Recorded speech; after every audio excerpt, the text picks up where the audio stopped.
هي الحلقات تحفظني بآيات من القرآن، هي الحلقات تملأني بحب المصطفى العدنان، هي الحلقات تحفظني بآيات من القرآن، هي الحلقات تملأني بحب المصطفى العدنان، وأخلص نيتي دوما لرب واحد ديان بروح ملؤها طهر. Sure Hicr tefsiri 39. ayetinden başlayıp okuyumuz inşallah. Bismillah, elhamdülillah ve salatu ve selam ala Resulillah ve ala alihi ve sahbihi ecma'in. Esselamu aleyküm ve rahmetullahi ve berekatuhu. Tövende dehtanlağı İbn Kathir rahimahullah'ın Kur'an-ı Kerim tefsiri Uygurca tercümesi Hicr suresi 39. ayetinden başlayıp okuyumuz inşallah. Ba'de auzu billahi mineşşeytanirracim. İblis aytdi: Rabbim, sen meni gumrah kılganlıkın üçün yer yüzüde Adem ballarga günahlarını elbet çıraylık göstermen. Ulanın hemmesini elbette azdırmen. Uladım fakat tallangan bendillerinle bunundan müstesna. Yani ulanı azdıralmaymen. Allah aytdi: Bu men saqlashqa tegishlik to'g'ri yo'ldir. Mening bendillerimge yani ulanı azdırışqa senin küçün yetmeydi. Fakat gumrahladın sana ergeşkenlergila senin küçün ididir. Şübhisiz ki devzaq ula yani iblis ve onun tevelerinin hemmesiga va'da qilingan joydir. Cehennemning 7 darvozasi bulup ularning her biridan kiradigan muayyan bir bölük odam bor.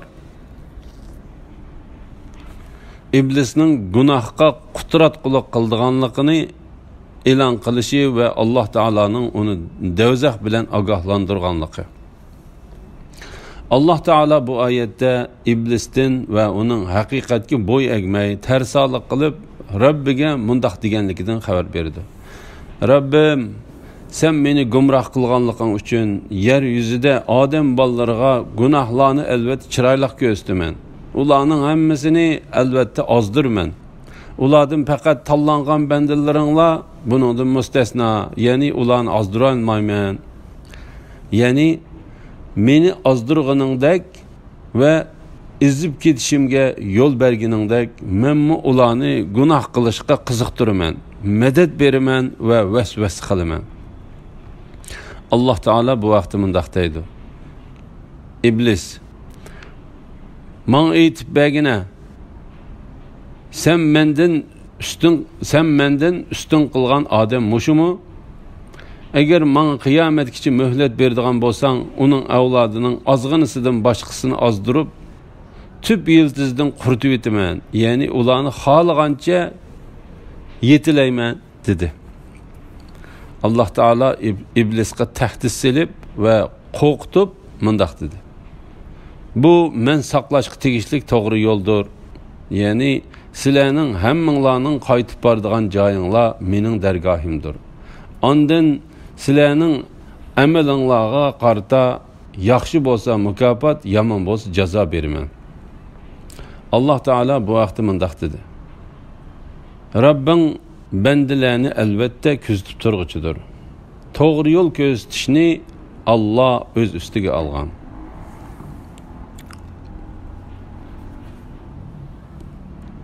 Mening bendilerimge yani ulanı azdırışqa senin küçün yetmeydi. Yani mening tarafımdan hidayet berilgen kişilerini sen hergizmi azdıralmaysan. Fakat gumrahladın sana ergeşkenlerle senin küçün yetidir. İbn Cerir Yazid İbn Qasti'nin mundaq deganligini rivoyat qiladi.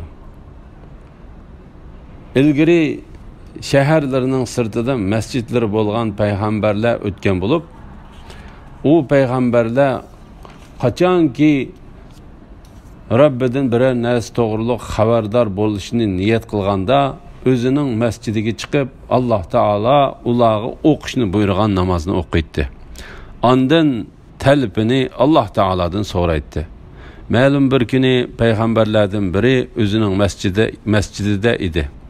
Tuyuqsiz Allah Taalaning düşməni iblis kelib, o payg'ambar bilan qiblaning orliqida o'ltirdi. Payg'ambar qo'g'landi shaytondan Allah bilan panoh tilayman dedi. İblis, sen panoh tilaydigan duo mushumu? Bunu menga deb bergin dedi.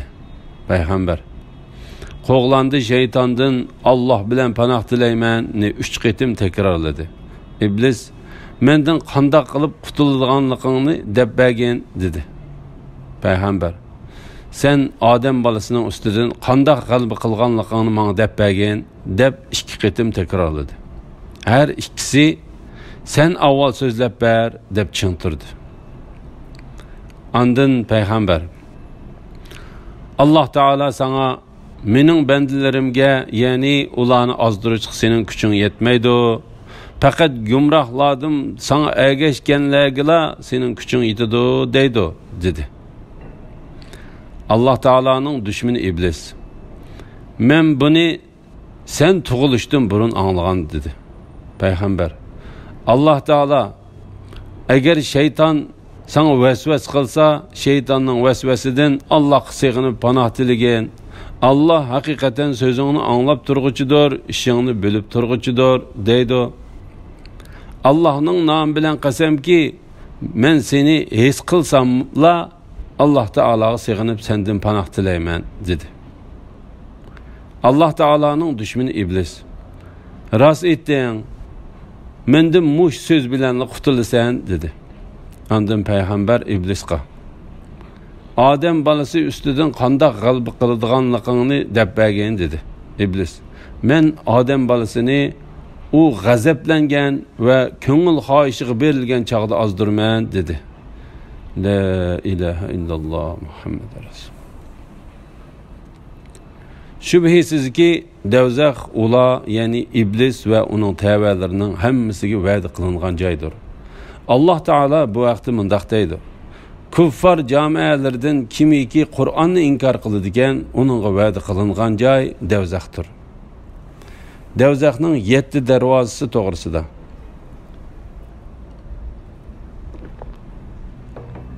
Ondan Allah Taala do'zaxning 7 darvozasi borligidan xabar berib mundaq dedi: ularning har biridan kiradigan muayyan bir bölük odam bor.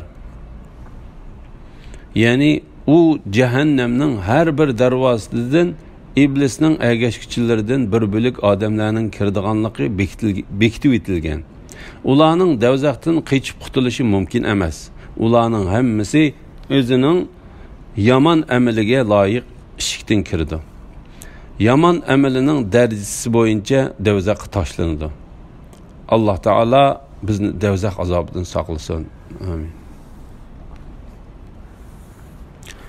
Taqvodorlar haqiqatan oxiratda yop-yeshil bog' bo'stonlardan, suv, hasal va may eqib turadigan buloqlardan bahramand bo'ladi. Ularga jannatga omon eson tinch kiringlar deyiladi. Ularning dillaridagi dushmanlikni chiqarib tashlaymiz. Ular o'zaro qarindosh bo'lgan holda taxtlar ustida bir-biriga qarashib o'ltirdi. Jannatda ularga charchash bo'lmaydi. Ular jannatdan chiqarib etilmaydi. Ey Muhammad sallallohu alayhi vasallam, mening mu'min bandalarimga xabar qilginki, men to'limi mag'firat qilg'uchiman, nihoyatda rahim qilg'uchiman. Mening azobim qattiqdir. Jannat ahli va ularning ahvoli. Allah Taala do'zax ahlining ahvolini bayon qilish bilan birga jannat ahlining ahvollarini bayon qilib, ularning haqiqatan buloqlar eqib turadigan jannatlarda bo'ladiganligidan xabar berdi. Ularga jannatga omon eson tinch kiringlar deyiladi. Ya'ni ofatlardan salomat bo'lgan, sizlarga salom qilingan, qo'rqinch va andishidan amin bo'lgan holda jannatga kiringlar. Jannatdan chiqarilishdan, nozik ne'matlarning uzilib qolishidan va tugab ketishidan qo'rqmanglar. La havle ve la kuvvete illa billah. Ularning dillaridagi dushmanlikni chiqarib tashlaymiz. Ular o'zaro qarindosh bo'lgan holda taxtlar ustida bir-biriga qarishib o'ltirdi. Qosim Abu Umama radhiyallohu anhudan cennet ehli dünyada ko'ngillarida bir-biriga saqlagan adovat ve hissiyatları bilen birga cennetga kirdi. Hattoki ular bir-biriga uchrashganda Alloh taolo ularning ko'ngillaridagi dunyoda saqlagan dushmanliklarini chiqarib etdi deb bu oyatni o'qiganligini rivoyat qiladi. Imom Buxoriy Abu Said Xudri radhiyallohu anhudan Payg'ambar alayhisalomning mundaq deganligini rivoyat qildi. Mu'minlar dovzaxdan qutuladi. Ondan ular cennet bilen dovzax oraliqidagi bir ko'rik ustida to'xtatildi. Ondan ularning orasida dunyodagi chig'ida bir-biriga zulm qilishganlardan qisos ilib berildi. Qisos ilib berilib poklanganda jannatga kirishga ruxsat qilindi. Cennette ularga charchash bo'lmaydi. Ya'ni mushaqqat va arziyat tortmaydi. İmam Buxoriy va Muslim Payg'ambar alayhisalomning mundaq deganligini rivoyat qildi. Haqiqatan Alloh taolo meni Hadichaga jannatda qo'shishdan yasalgan jannatda qo'mishdan yasalgan uy bilan xo'sh bishorat berishga buyurdi. U uyda varang-churung va jafo mushaqqat bo'lmaydi. Haqiqatan Alloh taolo meni Hadichaga jannatda qo'mishdan yasalgan uy bilan xo'sh bishorat berishga buyurdi. U uyda varang-churung va jafo mushaqqat bo'lmaydi. Ular jannatdan chiqarib etilmaydi. Imom Muslim rivoyat qilgan hadisda mundaq keldi.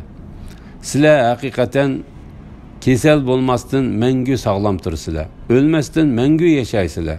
Qiyrimasdan mangu yosh tursizlar va hargiz ko'chib yurmasdan mangu muqim tursizlar. Alloh taolo bu vaqtda mundaq deydi. Ular Firdavs jannatlarida mangu qoladi. Uningdan yo'tkilishni xohlamaydi.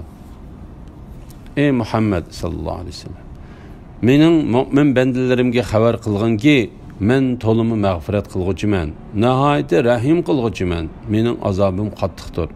Ya'ni ey Muhammad sallallohu alayhi vasallam, sen bandalarimga mening haqiqatan rahmat va qattiq azob egisi ekanligimdan xabar bergin. Bu oyatning mazmuniga o'xshash oyatlar ilgari bayon qilindi. Bu oyat Alloh taoladan umid qilish va uningdan qo'rqishdan iborat ikki narsani o'z ichiga oladi.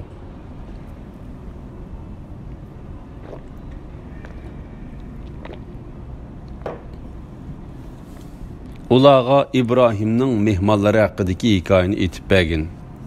O'z vaqtida farishtalar İbrahimning yeniga kelib salom berdi. İbrahim, biz haqiqatan sizlardan qo'rqyapmiz dedi. Ular, qo'rqmag'in, biz Rabbingning elchilarimiz. Haqiqatan sana o'sib cho'ng bo'lganingda nihoyat bilimlik bo'ladigan bir o'g'il, ya'ni Ishoq bilan xo'sh xabar beramiz dedi.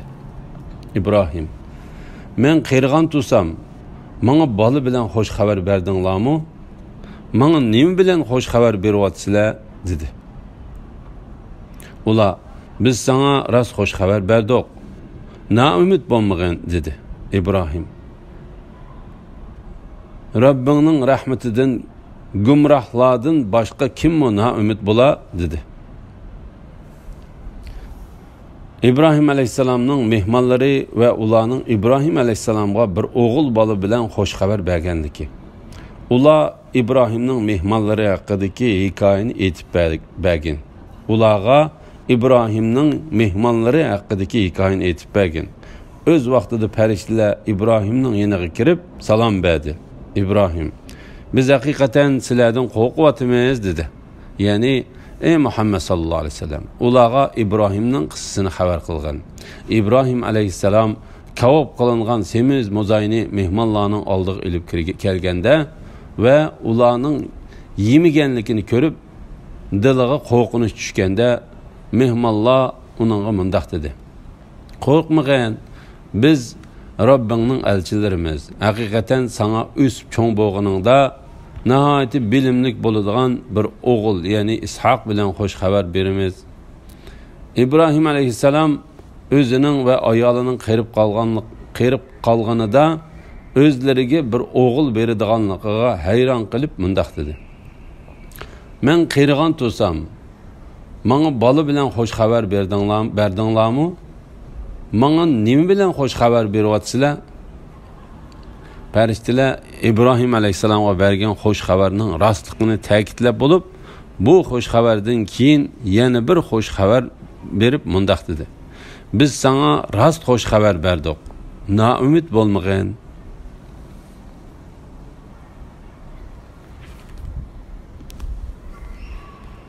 İbrahim: "Ey elçiler, nima ish bilan keldinglar?" dedi.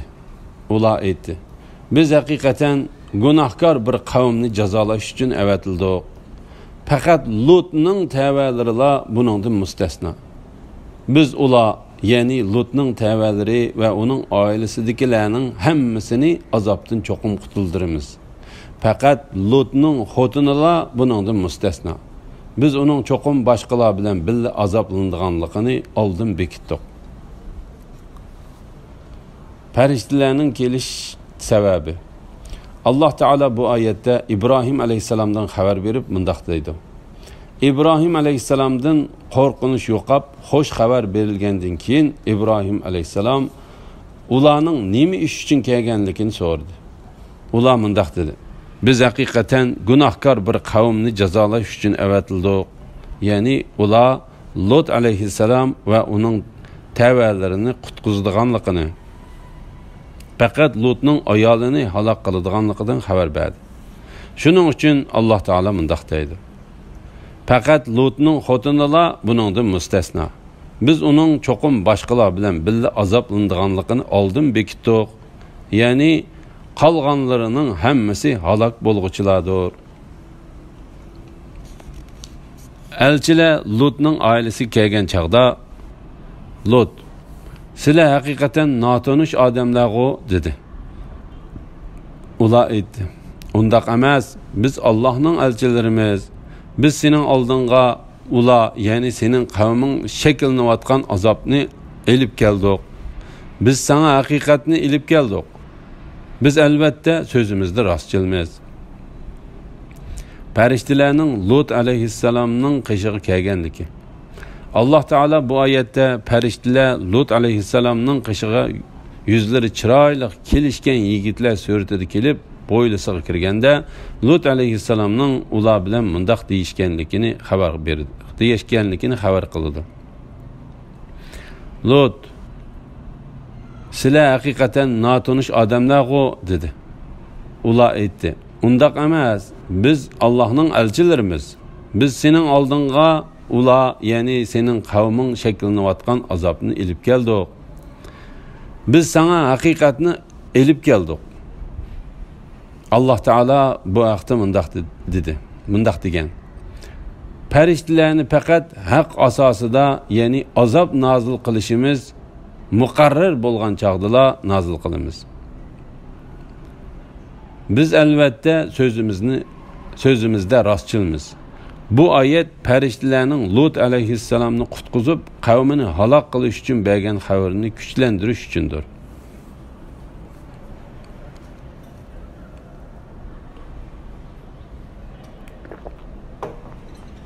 Kechining oxirida oilangdagilarni elib yo'lga chiqqan. O'zing ularning orqasida mang'in. Sizlardan hech bir odam oqsi qarmasin. Sizlar buyurilgan yerga yetkicha alga qarab meneyveringlar. Saharda bular, ya'ni Lutning qavmining yildizi quritildi.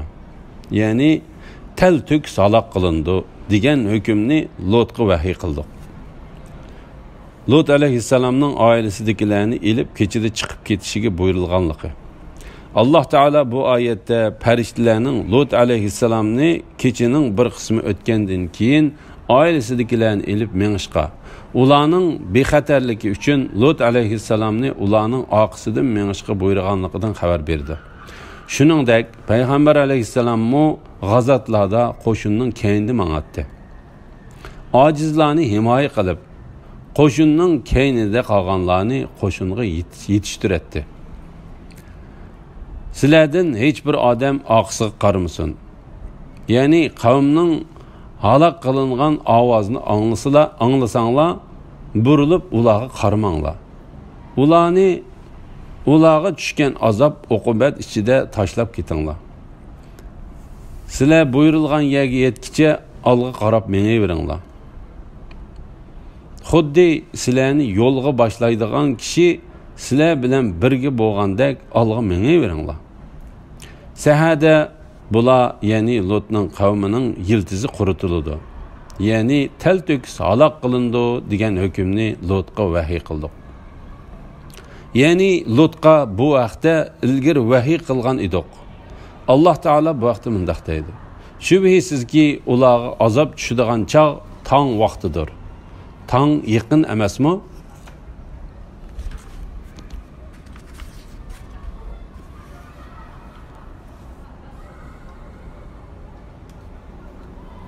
Elhamdülillah, Allah şükürler olsun. Yukarıda Hicre suresi tefsirinden 66. ayetçe anıldığınlar.